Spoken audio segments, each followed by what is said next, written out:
Sziasztok, Anzsi vagyok! Most egy igazán klasszikus receptet fogok nektek megmutatni, amit úgy vettem észre, hogy mostanában feledésbe merült, ez pedig a fekete rózsa. Ez egy nagyon finom, krémes, mákos sütemény, ami első ránézésre úgy gondolhatjuk, hogy nehéz elkészíteni, pedig nem az. Úgyhogy, ha kíváncsiak vagytok rá, hogy hogyan készül, tartsatok velem és mutatom is. A fekete rózsa hozzávalói először is kelleni fog egy tészta. Ehhez szükségünk van 20 deka lisztre, 3,5 deka vajra, 10 deka porcukorra, egy fél tojásra, ezt majd felverjük és utána fogjuk megfelezni, 4 g sütőporra és egy pici tejre, hogy összeálljon a tészta.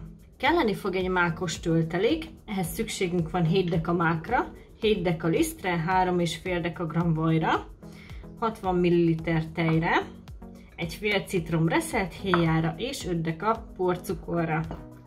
A lapok közötti krém pedig úgy fog összeállni, hogy kelleni fog 3,5 deciliter tej, egy csomag puding, 8,5 deka vaj és 8,5 deka porcukor.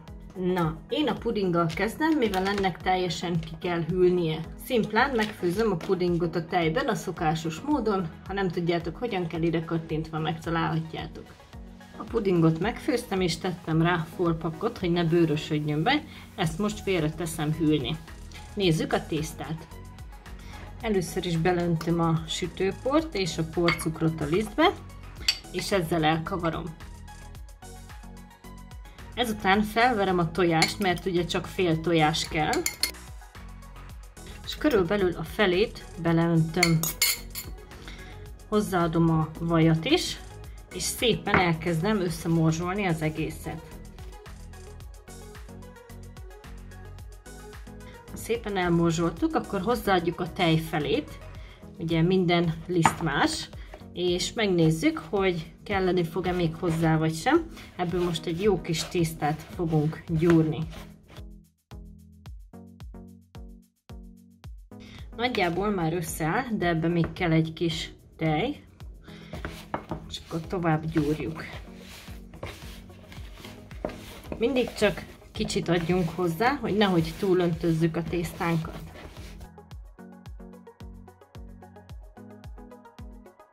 Én ezt a tésztát most csak ketté osztom, nem teljesen a közepén, de egy kicsit többet hagyok majd a tekercsnek.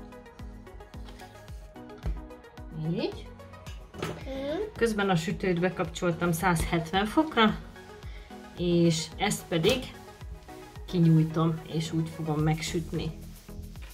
Közben egy tepsi hátulját megkentem vajjal, és ráraktam egy sütőpapírt. Ezen fogom ezt a lapot kinyújtani.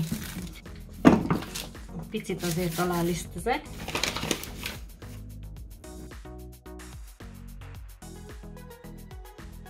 Mivel én most csak egy egyrudas változatot készítek, így ekkorára nyújtottam ki a lapomat. Ezt most körülbelül pár perc alatt megsütöm a sütőben. Amíg a lap sül, addig előkészítem a tölteléket. Száraz anyagokat beleteszem egy tálba. A porcukrot, a lisztet, a mákot és a citromhéjat. Ezt jól összekeverem. Ha összekevertem, beleteszem a vajat, és ezzel eldolgozom, és a tejnek a felét teszem először bele, és majd meglátjuk, hogy mennyi fog kelleni. Szemmel láthatóan nagyon egyben van, úgyhogy teszek még hozzá egy kis tejet. Nem szabad se túl folyósnak lennie, se túl tömörnek.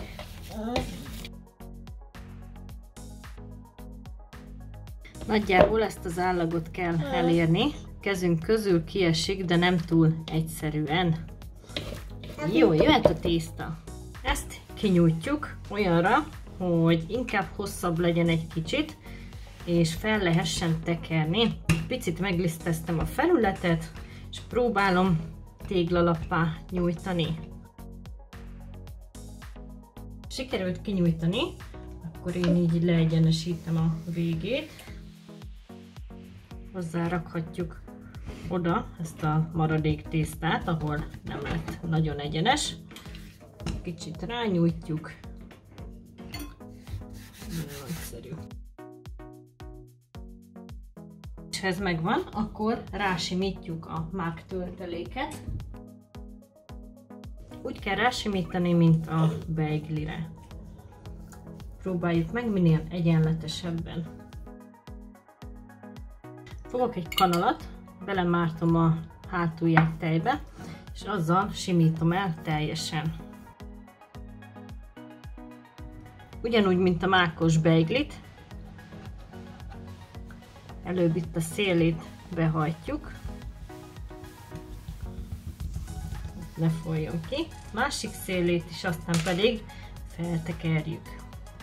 Mivel ez a szebb része, ez lesz kívül, és akkor innen kezdem a tekerést.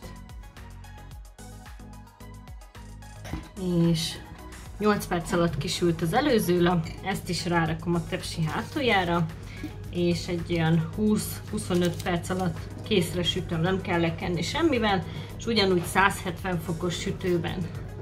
Kész van, akkor mint láthatjátok, kicsit megrepett, egyszerűen csak fogjuk a sütőpapírt és összehúzzuk.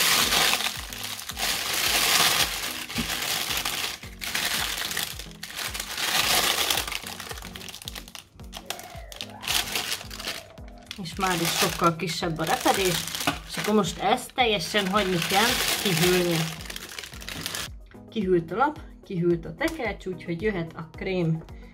Az az első dolgunk, hogy ugye a pudingot kihűtöttük, az már kész van, a vajat azt kihabosítjuk a porcukorral.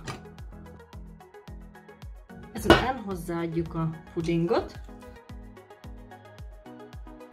és ezzel tovább verem, amíg teljesen krémes nem lesz. A krém megvan, úgyhogy jöhet az összeállítás. A lapot fogjuk, és ketté vágjuk. 21 cm, szóval 10,5-nél kell majd. Ketté vágtuk a lapot, akkor közé tesszük a tekercset, és icipicit kisebbre vágjuk, mint maguk a lapok. Ha ez megvan, akkor a krémet úgymond gondolatban 3 részre osztjuk. Mondjuk így berajzolunk egy ilyet. És az 1/3-ával megkenjük az első lapot. Ahogy látjátok, a közepébe húztam egy kis mélyedést, de még így is krémes. Ebbe fogom belerakni ezt a tekercset. Így. És a maradék krémmel megkenem a másik lapot, és a krém utolsó harmadával pedig kitöltöm a széleket.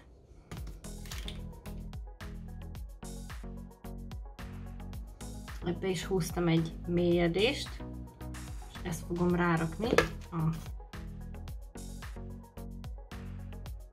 És akkor most jöhetnek a szélek.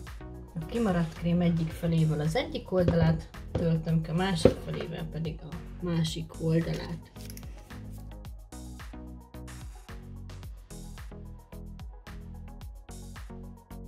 Ezt most tegyük át egy tálcára, és mehet a hűtőbe letakarva egy éjszakára, mivel meg kell puhulnia a tésztájának. És holnap pedig, hogyha megpuhult, akkor szépen egyenesre lehet vágni. Tehát megpuhult a tészta a hűtőben, úgyhogy most szépen egyenesre vágom. Arra figyelek, hogy magát az összetekert tésztát azt ne vágjam el. Itt a szélét is levágom, hogy szép egyenes legyen. És a másik oldalát is. Átpakolom egy tányérra, és lehet is tálalni. Tálalás előtt megszórhatjuk egy kis kakaóporral, vagy esetleg leönthetjük csokimázzal, ahogy szeretnétek, és készen is van a fekete rózsa. Jó étvágyat! Mint ahogy láthatjátok, a képen elkészült a fekete rózsa. Bátran kimerem jelenteni azt, hogy ez egy olyan mákos sütemény, hogy az is megeszi, aki nem szereti a mákos sütiket, mint például én. Én például szeretem ezt a fekete rózsát, nagyon-nagyon finom, főleg, hogyha együtt tesszük az összeset, a krémet, a lapot és a mákot. De, mint tudhatjátok, nem igazán vagyok mákrajongó, de ez tényleg olyan sütemény, amit még én is szívesen eszek. Annyit szeretnék hozzáfűzni, hogyha nagyobb adagot szeretnétek készíteni, akkor ennek az elkészítési módja a leírásban van a videó alatt. Tetszett a videóm, lájkoljátok, iratkozzatok fel és készítsétek is el. Köszönöm, hogy itt voltatok velem, sziasztok!